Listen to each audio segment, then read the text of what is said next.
For those of you that like Philly cheesesteak sandwiches, I've got a treat for you. Philly cheesesteak egg rolls.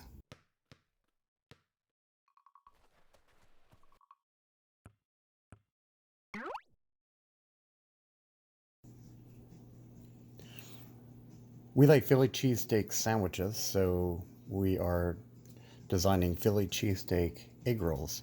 It's pretty simple. Use a slice of cut down Munster cheese. Take a little bit of beef.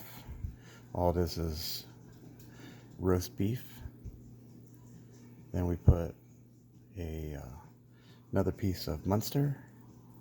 Grab some cheesesteak, and then you roll it up just like an egg roll. What did I say? Cheesesteak. Cream cheese.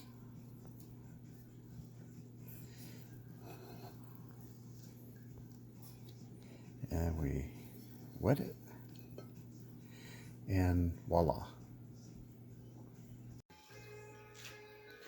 And here is the end product of it being fried.